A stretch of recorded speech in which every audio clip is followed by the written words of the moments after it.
For our first Learning Circle assignment, we chose the topic of leadership in the movies.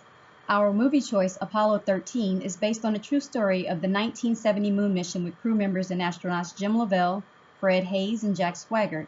Since Neil Armstrong walked on the moon less than a year before, this mission was considered routine. However, shortly after leaving Earth's orbit, the crew experienced serious issues with the spacecraft. The mission changed from landing on the moon to figuring out how to get the astronauts home safely. When the mission took a drastic turn, we recognized many elements of management that have been covered in the course. The theories of situational leadership and skills approach were observed through the characters of Gene Kranz and Jim Lovell. Gene was head of mission control in Houston, and his team was responsible for getting the astronauts home safely. His team was highly skilled and engaged, indicating that the situational approach was used. Jim Lovell was the lead astronaut on the mission. He was highly skilled and knew his crew members well. The skills approach was identified through his interactions with his crew members. The elements of cohesion and trust played a major role in getting the astronauts home safely. Naturally, the enormous amount of stress in the situation increased the team's cohesion.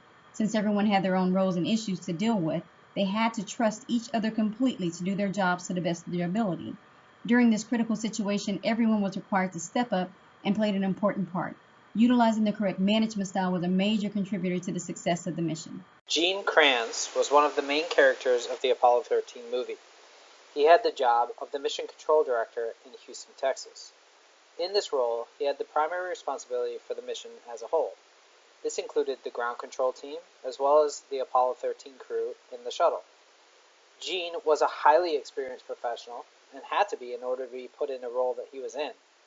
Clearly, he was a strong leader who was well respected by those around him. When we looked at the role of Gene in Apollo 13, we considered his actions within the situational leadership model.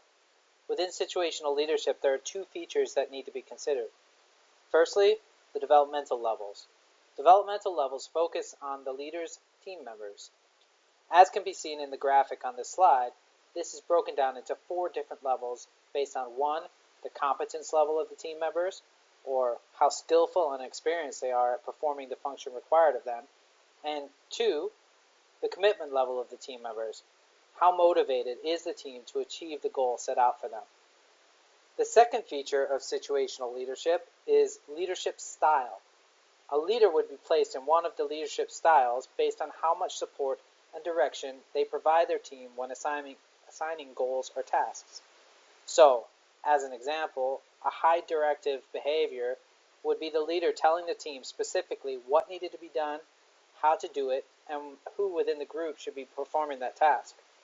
Supportive behaviors would include group discussions on how things should be done, asking for feedback from the team, and lots of open communication to get to the goals. So if a manager had high supportive behavior, he would look for input from others and collectively work on what needed to be done and the ways to do it. As discussed, within the situational leadership model, the developmental levels focus on the leader's team members. In this case, we looked at the rest of the mission control team in Houston. What we saw were team members that were subject matter experts. This ranged from engineers to doctors. Each member was looked at for a different expertise. The team was also comfortable answering questions and solving problems both individually and as a team. Gene, as the team leader, never hesitated to reach out to his team to solve one of the issues that came up during the Apollo 13 mission. He had a high level of trust in his team that they would come up with the required answers. As a result, we concluded that the mission control team had a very high level of competence. The mission control team showed how committed they were to the original Apollo 13 mission by putting in countless hours of training and developing knowledge about every aspect of the mission. When the different crises arose during the mission, this commitment level was clear once again. No one complained that they would have to stay there for extended hours. No one questioned what they were doing. The team just made sure that they performed the functions required of them to get the crew of Apollo 13 home safe.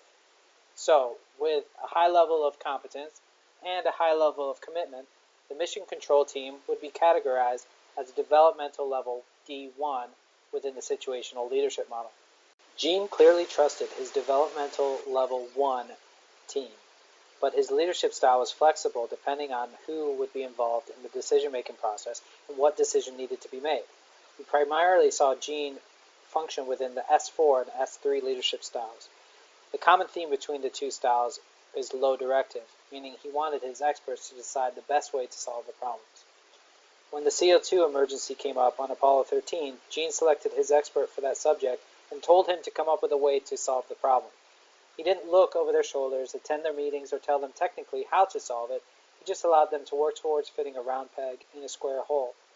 When the solution was designed, he trusted their findings and allowed them to proceed with minimal management. We view this as S4 in the leadership chart. Low support, low direction. When solving the re-entry crisis, Gene took a slightly different approach. He gathered a team in the room, asked for people's feedback, how to solve the issue, and what potential problems there were to the situation. This showed a highly supportive approach to leadership. He maintained his low directive approach when they had an idea of what needed to be done. He didn't tell them how to resolve it, just to get it done. Again, he trusted his experts. In the second example, he showed a S3 leadership style: high support, low direction. Trust represents the ability of every member to rely on each other and believe that whoever is working to accomplish a task will do so without being supervised.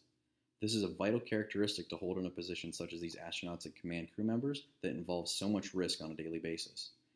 If there isn't some level of trust, team members will constantly be second-guessing each other's work, creating a toxic work environment. But if trust is developed, there is a belief that all the trustworthy members add something to the team. Ken Mattingly is a tremendous example of embodying trust in the film Apollo 13. Once Mattingly is replaced on the flight crew due to unfortunate circumstances, he is brought on immediately when disaster strikes a spacecraft because the command and flight crews trust his judgment in finding solutions based on their familiarity working with him. This trust has also been built through similarities among crew members outside of work, as Mattingly is portrayed as being a friend to many of them. This is important because high trust levels within a team have a high positive correlation with performance.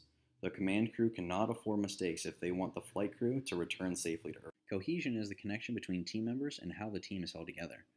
It is an essential element within teams because it helps members work together more easily, it helps individuals feel better about what they are working on, and it also has a positive effect on performance. Again, Ken Mattingly is a terrific example. Throughout the film, he spends what amounts to nearly countless hours with other flight crew members in close proximity simulations with a unique skill set combination that assists in overcoming all of the challenges the flight crew faces. Each of these factors play a key role in solidifying team cohesion and preparing command and flight crews to overcome future obstacles. Another character who played a significant leadership role in the movie is Jim Lovell, who was played by Tom Hanks. He was a highly skilled astronaut, commander of the Apollo 13 mission, and played a significant role in the crew's safe return to Earth. Jim demonstrated all three of the personal skills within the skills approach: technical, human, and conceptual. In terms of technical skill, Lovell was a seasoned astronaut and was very proficient in his line of work.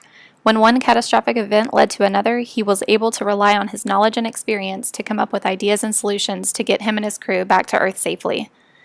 In terms of human skill, Lovell demonstrated great people skills by getting his crew to work cooperatively to achieve their goal of returning home safely. When the pressure and fear got to his fellow crew members, Lovell was able to stop them from arguing and redirected their focus to finding a solution to their problem.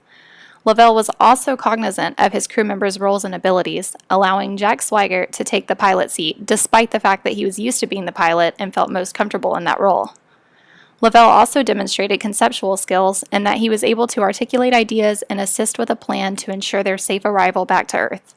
Throughout the film, the crew on the ship and those at NASA had to come up with many unique solutions and ideas, proving that those involved in the quote-unquote successful failure of Apollo 13 all possessed conceptual skills.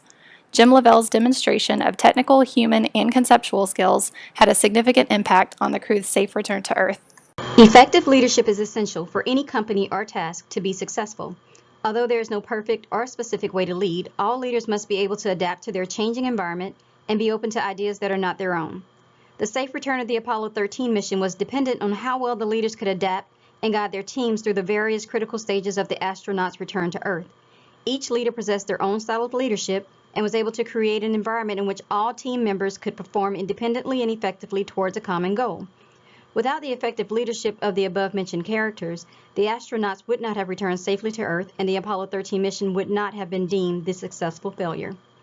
Now, based on our observations from the movie, or maybe your own observations from the movie, do you see other strategies that fit these scenarios?